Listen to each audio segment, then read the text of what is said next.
सुप्रभात। आज हम दोहराई करते वक्त जो है भक्तिन पाठ को पढ़ते हैं, जिसकी लेखिका महादेवी वर्मा है, जिनका जन्म 1907 में उत्तर प्रदेश के फर्रुखाबाद में हुआ था। इनकी प्रारंभिक शिक्षा जो हुई इंदौर में, और उच्च शिक्षा इन्होंने इलाहाबाद विश्वविद्यालय से की थी। संस्कृत में एमए की थी इन्होंने। इनकी मृत्यु हुई 1987 में। इनकी रचनाएं रही प्रमुख काव्य संग्रह में निहार, रश्मि, नीरजा, यामा और दीपशिखा। यामा के लिए इनको ज्ञानपीठ पुरस्कार भी मिल चुका है। सहस्मरण रहे अतीत के चलचित्र, स्मृति की रेखाएं, पथ के साथी और मेरा परिवार।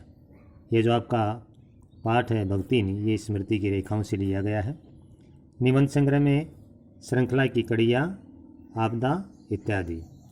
और इनकी साहित्यिक विशेषताएं रही कि ये प्रमुख साहित्य सेवी और समाज सेवी रही है। महात्मा गांधी का इनके जीवन पर काफ़ी प्रभाव रहा। और छायावाद के जो 4 कवि हैं, जैसे जयशंकर प्रसाद, सुमित्रानंदन पंत और महामानव निराला, और इनमें से एक ये महादेवी वर्मा भी है। कविताओं में इनकी आंतरिक वेदना और पीड़ा साफ दिखाई देती है। भाषा शैली को हम देखते हैं कि भाषा में कोई बनावटीपन नहीं, ज़्यादातर संस्कृतनिष्ठ शब्दों का प्रयोग किया है, और भावनात्मक और इतिवर्तनात्मक जो शैली का इन्होंने ज़्यादा प्रयोग किया है। हम अब देखते हैं पाठ का चित्रण। इसमें महादेवी वर्मा की जो सेविका होती है भक्तिन, उसके अतीत और वर्तमान के लेखे जोखे के साथ उसके व्यक्तित्व का मनोहारी चित्रण किया गया है।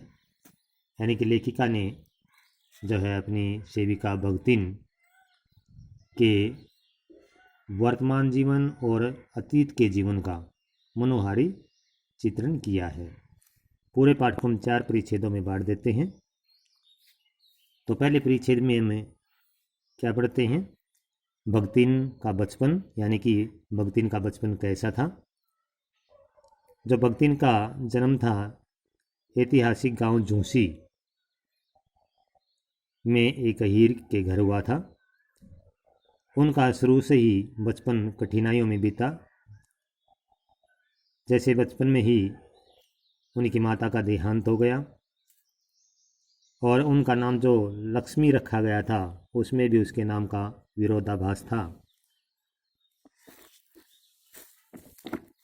क्योंकि लक्ष्मी जो होता है धन धान्य का प्रतीक होता है, लेकिन उनके जीवन में कभी धन धान्य और सुख आया ही नहीं, तो इसलिए वो पूरा जीवन अपना इस नाम के विरोधाभास के साथ जीती है।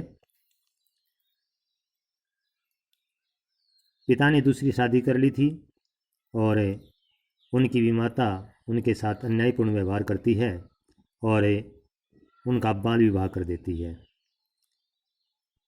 जब वो केवल 9 वर्ष की थी तो उन्हें ससुराल भेज दिया जाता है, और विवाह के कुछ समय बाद ही उनके पिता का देहांत हो जाता है, लेकिन विमाता उसे इसकी सूचना नहीं भेजती। पिता की मृत्यु के लगभग 1 महीने उपरांत उसका समाचार उसके ससुराल वालों को दिया जाता है, तो उसकी सास भी रोने पीटने के भय से उसको कुछ नहीं बताती। बस यही कहती है, लक्ष्मी तुम्हें काफ़ी दिन हो गए, घर हो आओ। और घर अर्थात मायके की बात सुनते ही जो लक्ष्मी के पैरों में पंख लग जाते हैं, और वह जल्दी जल्दी तैयार होती है, सजती है, संवरती है, गहने पहनती है और मायके जाती है। लेकिन जब वो अपने मायके में पहुंचती है तो वहाँ के लोग उसे कहते हैं, हाय लक्ष्मी, तू अब आई है। और ये बातें सुनते सुनते वो घर तक पहुंचती है, और जब उसे पता लगता है कि उसके पिता का देहांत हो चुका है और उसे सूचना तक नहीं दी गई, तो वो इस पिता की मृत्यु से व्यथित होकर जो घर से बिना पानी पिए ही वापस ससुराल लौट आती है।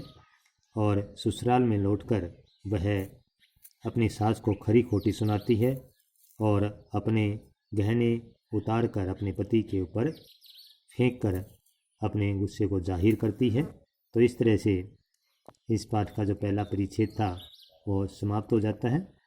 आगे आपको फिर समझाया जाएगा।